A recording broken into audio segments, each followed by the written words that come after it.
Alright, my people, welcome back. Today we're doing Northern Cyprus news roundup, the kind of news where you laugh, but also quietly open your calculator. Because this island is a magical place where the sea is turquoise, the mountains are majestic, and your expenses are doing Olympic level gymnastics. So let's go. I will give you the facts, the context, and a little bit of humor so we don't all emotionally apply for asylum in a supermarket aisle. Inflation. TRNC comes out on the top again, unfortunately. Across most of Europe, annual inflation has calmed down. In January, in a few percent range, which is not great but still manageable. Even countries with bigger issues are sitting lower than what we're seeing here. Now here's what's shocking. Once you include the published data for TRNC, the annual inflation figure is reported at 39.45%, which basically places Northern Cyprus at the top in Europe for inflation. Which means goods and services are rising so fast that your salary doesn't even have the time to breathe. At this point, going to the grocery store feels as negotiation. Like, hello, do you accept installments for cucumbers? And while prices are flying, the airport is flying also. Ercan Airport, during New Year, between 30th of December of 2025 and 4th of January of 2026, handled 94,656 passengers and 652 flights. That's a huge volume for holiday period, and that's especially interesting because they specifically noted that January the 2nd and the 4th were big days. Authorities saying the operation runs smoothly despite the pressure. The coordination between the security, the ground services, airlines, police, migration, as well as health and customs departments. They also compared to the previous New Year period of 2024 and 2025, where the airport served around 77,900 passengers and 600 flights. So we are seeing a noticeable increase. 94,600 passengers, that's not a holiday travel. That's the island became a nightclub and everyone got invited. Now, if you think the airport numbers are big, wait until you hear our energy discussions. Minister Ercan went on air and basically said, with Cyprus having such a strong solar potential, investing in heavy fuel oil power is absurd. His point wasn't just environmental, it's also economic. Fuel-based electricity is expensive and it hits everyone, including households, businesses, and restaurants. He emphasized how many hours of sunshine Cyprus gets annually, which amounts around to 2,400 hours, and compared it to other places like Spain and Turkey to highlight that we are sitting literally on a solar gold mine. Then he outlined a kind of staged vision. First of all, strengthen energy security, potentially via a cable connection approach. Secondly, upgrade power transmission lines. And thirdly, scale solar, especially rooftop panels where homes could generate more than they consume and feed the surplus back. He also mentioned costs for upgrading the grid, and in if we can solve certain things scenario, he floated alternative supply options and stricter environmental measures, such as filters and cleaner fuel standards. And speaking of old things, let's talk wages because that conversation never gets old. Minimum wage for the first period of 2026 has been approved to 60,600 Turkish lira gross and 52,700 Turkish lira net. There is also mention of additional support payments for a minimum wage workers, which is around 12,000 Turkish lira spread across 6 months, with part paid in advance. But here's the real story. Worker representatives weren't happy and talked about appealing the decision, saying that the increase doesn't match the real cost of living pressure. And then the political conversation widens. There is talk about how inflation adjustments should apply not only to minimum wage, but across wages more broadly, which is a big deal because it affects social stability and purchasing power. So in 2026, the biggest love story in TRNC is between your salary and inflation. And spoiler alert, inflation is the one who is cheating here. Straight after yet another wage increase, economists came in with the emotional damage report. Economist Engin Kara made a strong statement about inequality, saying that the issue isn't just inflation, it's the structure, the gap between the political level income and the reality of the majority of workers. He pointed out how many people are stuck at minimum wage level and framed it as something deeper than a temporary crisis, more like a systematic social bankruptcy issue, where labor is devalued and the middle disappears. He even gave a comparison to countries like the UK, where minimum wage is a smaller share of the workforce. While here, it becomes the default setting for a very large portion of people. When an economist starts sounding like a poet, you know the situation is serious. And speaking of serious, a survey basically confirmed the national mood.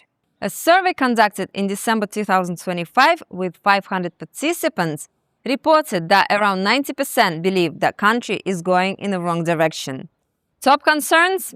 Economy first. Then there is the Cyprus issue, healthcare, corruption, infrastructure problems, and lack of effective political leadership. What's also important, many respondents said that they expect their personal financial situation to get worse over the next 2 years, and majority expect the economy overall to worsen as well. So it's not just complaining, it's an outlook problem. People feel uncertain about their future. Now there are some fix the system headlines too, like transport planning. The Transport Commission approved a public transport master plan, and part of the plan includes reviewing road signage and the distances at the roundabouts, which sounds very boring, but it's actually important. The context here: lack of public transport increases individual driving, which costs money nationally, of course. And we're talking about fuel imports, vehicle imports, and spare parts. And it adds pressure to the road network. They also mentioned how quickly car numbers grow. Thousands are added monthly, which creates long-term infrastructure issues. So this is a strategy headline. It's not a new bus tomorrow morning, but it's the kind of plan that, if actually implemented, can change daily life. Okay, now from the transport to water, because hydration is now a luxury hobby. Water prices went up again after about 7 months. Water supplied from Turkey reportedly increased by 34% from 18.28 Turkish lira to 24.5 Turkish lira per cubic meter. Municipal water tariffs and local source water also increased significantly, and this matters because municipalities pay the state rate, and then the household tariffs often follow.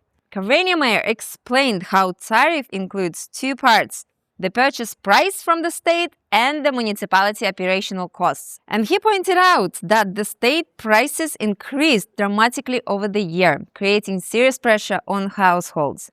And at this point, showering is not a self-care anymore. Showering is a financial planning now. Now let's move on to something that actually helps daily life, which is border crossing flow. There is progress on the Metehan crossing expansion, with cooperation and inspections involving the UN and technical committees. The key practical point: expanding and improving the crossing can reduce peak hour queues and make commuting safer and faster for people who cross regularly, for work, for family, for businesses, and of course education. It's one of those less dramatic but high-impact projects because it affects real people daily. And anything that reduces border stress is a quality of life upgrade. And now, the most wholesome thing you will hear today: a big communal student meeting at Pila. In the village of Pila, there was a big communal student meeting. Kids from both communities interacting through art, games, and collaboration. The message here is bigger than the event. It shows that the real coexistence isn't only negotiation, it's normal contact, shared experiences, and teaching respect early. It's small scale, but culturally it matters. Okay, now we go to the news that makes everyone angry: nature versus profit. There is a reporting and public statements about coastal forest land in Iskele being damaged and destroyed, allegedly for new development and of course consequently profit. The claim includes details about the land size, the leasing terms, and that the activities conflict with planning rules and restrictions on cutting trees. And the story is framed as a public interest issue. People feel resources are being handled without proper transparency and long-term thinking. And this one hits hard because nature is part of why people love this island. When coastal areas are damaged, it's not just an environmental story. It's tourism, lifestyle, and identity.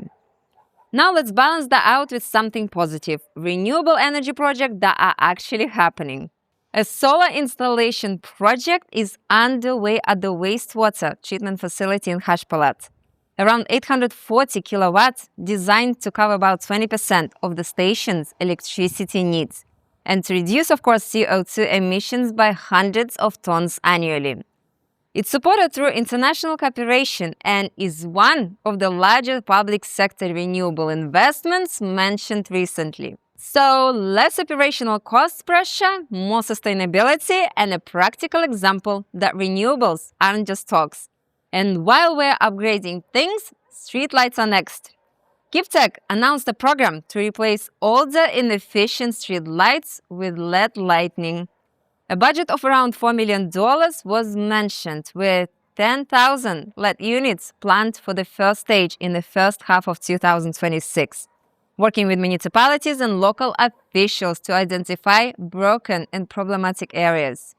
And if it actually rolls out properly, this means better road safety, lower electricity costs, and fewer dark spots at night.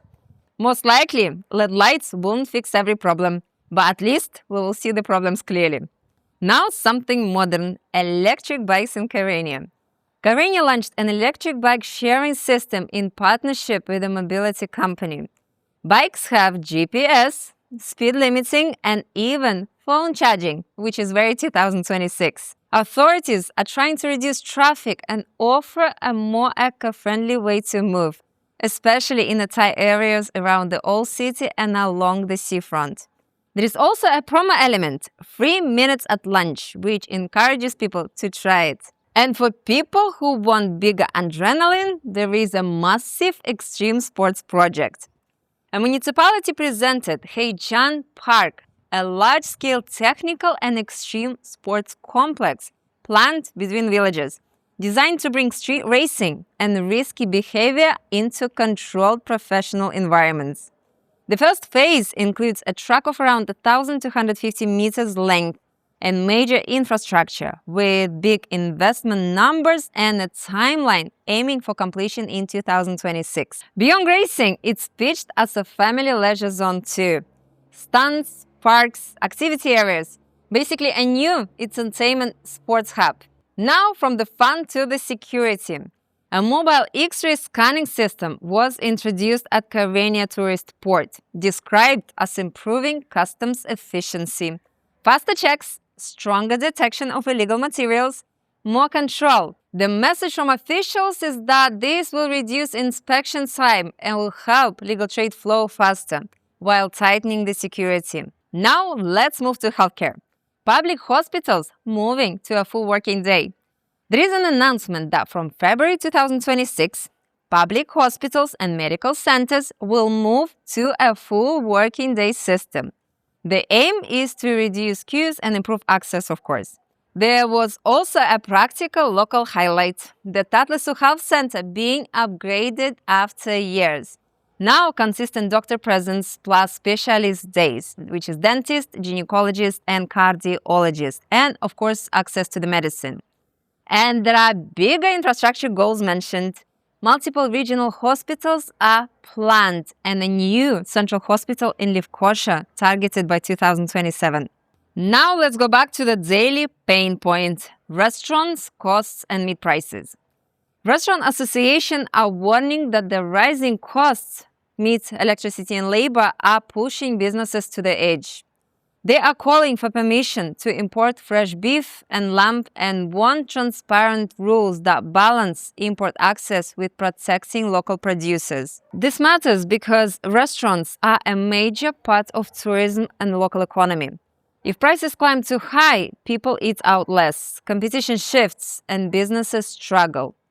This is a very cost of living meets tourism type of story. And finally, the headline that explains why everyone keeps complaining about power cuts. There is reporting describing an electricity capacity gap.